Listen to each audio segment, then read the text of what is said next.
Wine really brings people together. It has this magnetic ability to do so. But some wines, or I should say grapes, do more than just bring people together. They can actually bring entire regions together. And if you know anything about Italy's unique history, that is no small feat. But that is exactly what this new DOC delle Venezia has accomplished, unifying the entire northeast of Italy under the one and only Pinot Grigio. So friends, come with me on this episode of Johnny Says Something, the first in a 5-part series, as we discover a little bit more about one of the newer DOCs in Italy, delle Venezia.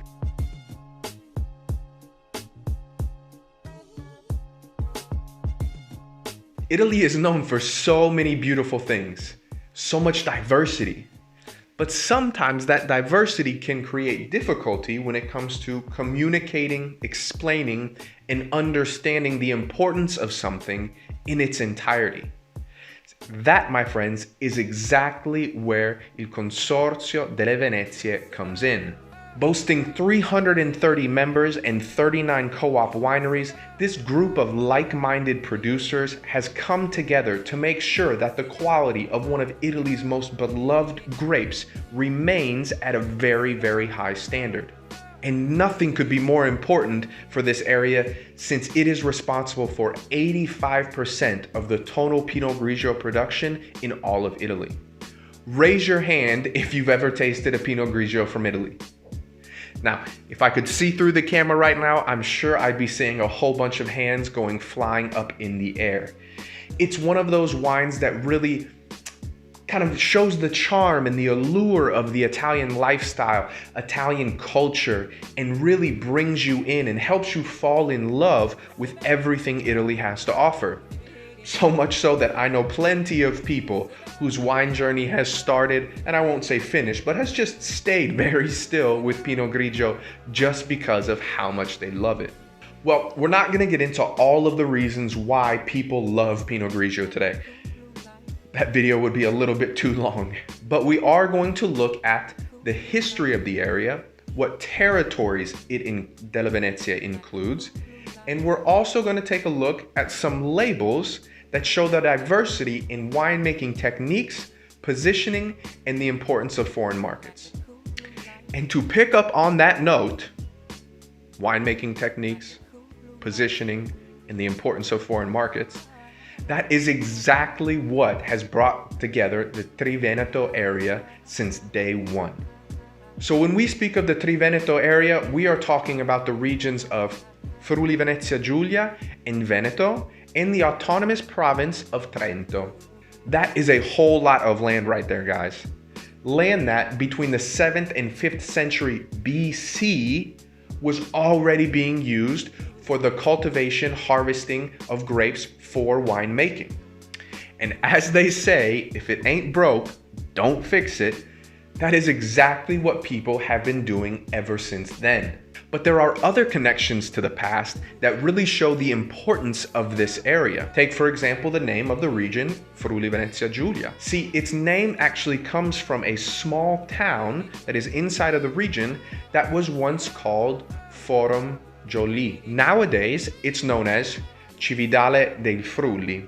What is interesting about this is, this was an original marketplace that was founded and created by the one and only Julius Caesar. Once again, we have historical writings and evidence that shows the importance of viticulture and winemaking, and also the economic effect of that in the entire area. This type of history really puts in perspective the importance of wine. See, when we talk about historical and cultural significance, I think sometimes we forget about how quickly things change in our own world. To understand territories and regions and what people have been doing for so long just goes to show not only that something was obviously very delicious and well made, but it also goes to the cultural significance and the impact that these products had. This significance can also be felt in the glory days of the Venetian Empire. From the 1300s to the 1700s, the Venetians had a lock on the entire wine trade east of the Mediterranean, going all the way up to the North Atlantic. Hey, word travels fast when you have the best wine in the world, and I promise you, people will always want to get their hands on it. Another beautiful connection between this historical moment and where we are now is the mentality and attitude of the winemakers in this region. There are two concepts that are fundamental to these people and the way that they see wine and winemaking: innovation and improvement. Even back in the 1300s, winemakers began to evaluate their techniques. They began to think of the way wood was used and its effect that it could have and how they could change that. Also the harvest time and its effect that it had on the grapes and the wine itself. And I personally find it incredible that today we are still dealing with all of these same variables. Not to say that we haven't figured it all out already, but we are in this constant evolution of learning, and these winemakers in this area have been at the forefront of that since the very beginning. It should also be noted that this Triveneto region is home to some of the most prestigious enology and winemaking schools in all of the world. It's no surprise. They've been focusing on innovation and cultivating new talent since the very beginning, and that is why we have the products that we have. One thing that did change was where the vines were actually grown, because a lot of that depended on where the wine was going. See, there's an inevitable connection between wine and transportation. One of the reasons why the Venetian Empire had such an important lock on the entire wine market. See, moving wines wasn't as easy as it is today. So if you were able to produce wines closer to where you needed them to be to eventually be transported, well, that was going to be a huge plus. But this also developed into something else. For over 600 years, people have been writing down the distinct and individual vineyards that their wines came from. I've had the opportunity to talk about this idea of crus or naming of zones over the past couple of weeks, and it's incredible to me that people have been doing this for so long in this area. Also, it should be noted that the actual city of Venice is one of few European cities. Another fun fact is that the actual city of Venice is one of a very few number of European cities where vines and grapes are grown and actually made into wine, all within the city limits. And that, my friends, is very cool. Another interesting point to think about is how specific a DOC can actually be. Yet here we're talking about an area that is extremely large. So, do winemaking techniques actually change the wine? 100%. Just as much as soil composition can change it and microclimates and weather. But still, there's something unique about this entire area and the way that it helps Pinot Grigio find its true identity. Another interesting thing to think about is how specific a DOC can actually be. Yet here we're talking about an area that is quite large, an area that spans 2 regions and an autonomous province in Trento. So how can it be that this umbrella covers it all?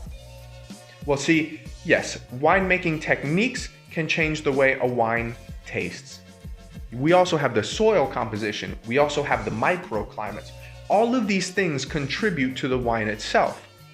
But there is something a little bit larger at work here. And what we're talking about is an overall expression, in some sense guaranteeing that expression and guaranteeing that each one of these is a proper representation of what Pinot Grigio from Il Triveneto area should and can be.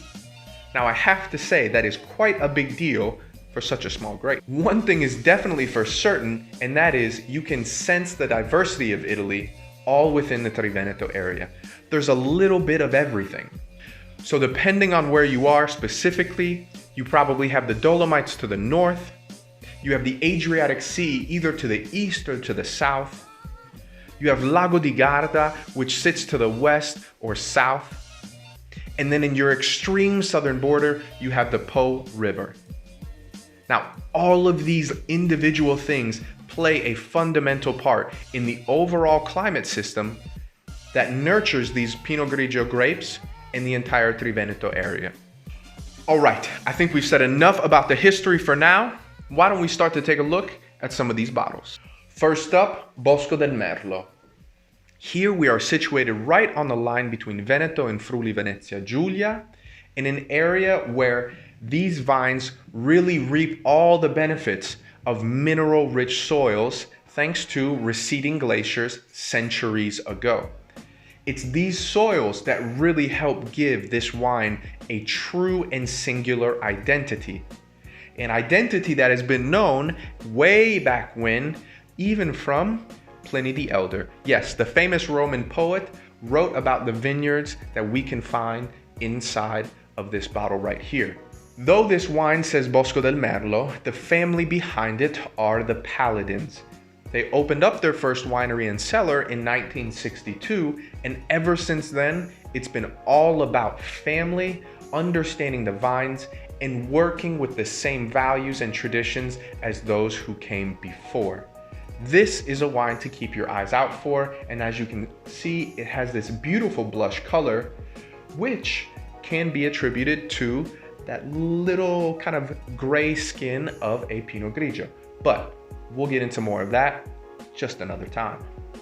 Next up, we have Cavit.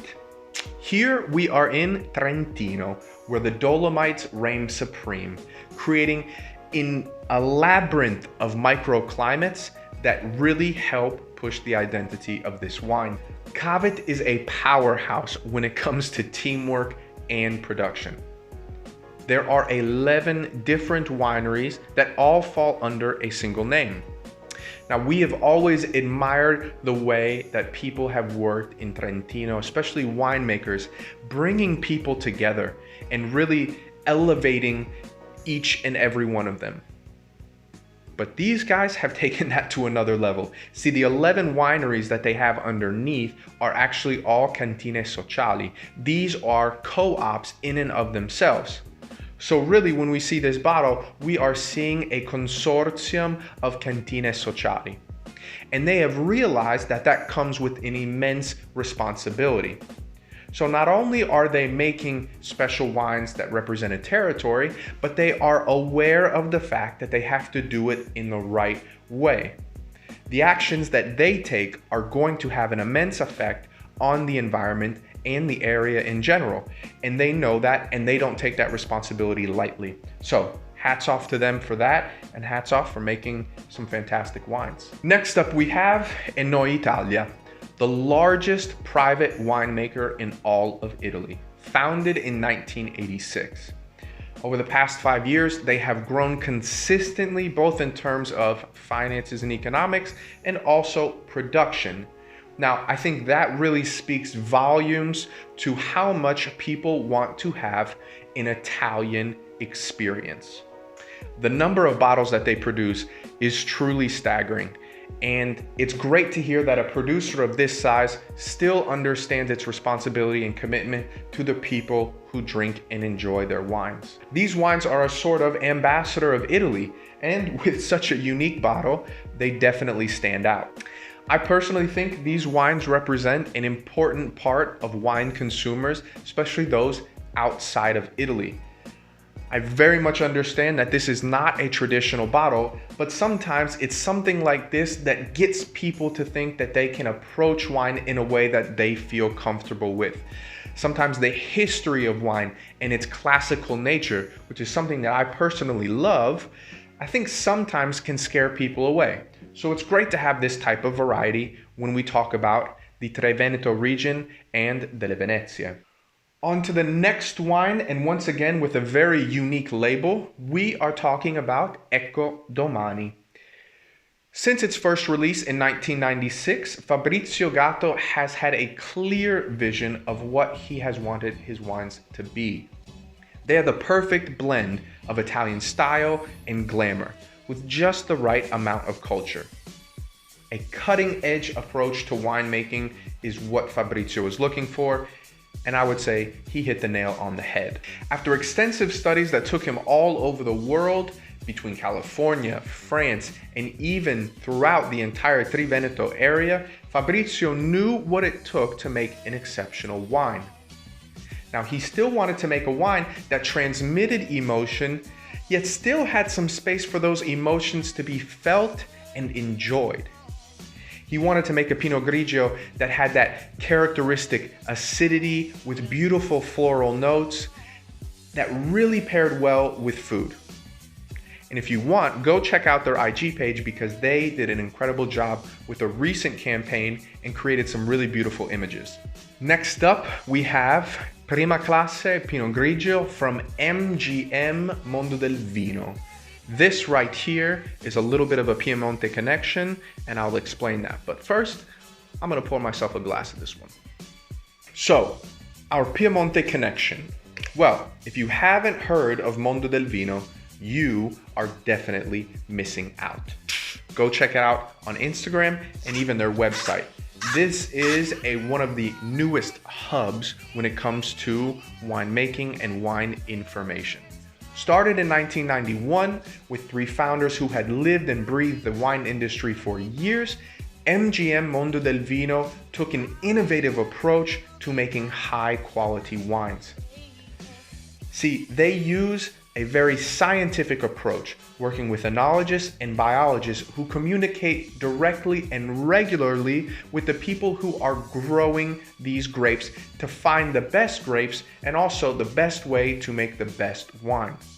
Innovation and evolution, taking a learning approach to wine, basically saying we're never going to know it all, so we might as well keep our heads in the books and into the land to best understand how we need to move forward. This wine is exactly what you're looking for in a Pinot Grigio. It has this straw yellow, kind of pale yellow color, and it even has some gold reflections here and there.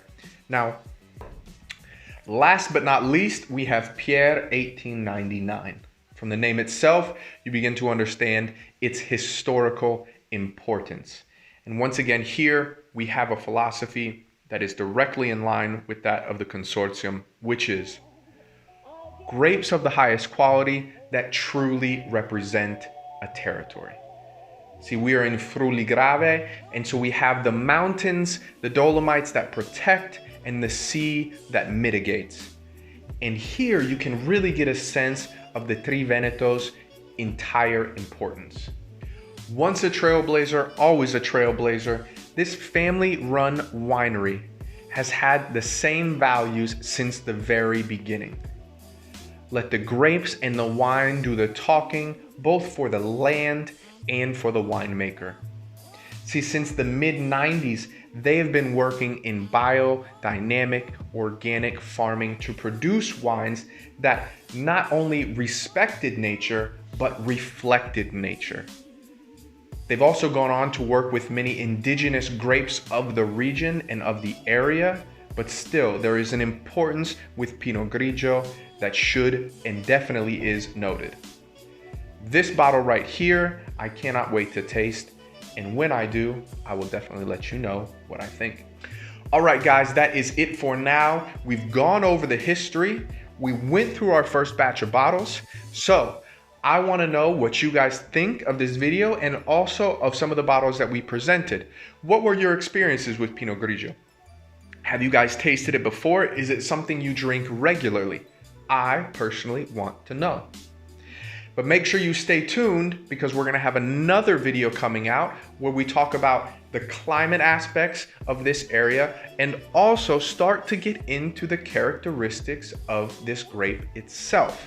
So, you know where to stay locked to. That is Cantina Social. I'm your boy Johnny Vino, and make sure you stay tuned for the next episode of Johnny Say Something.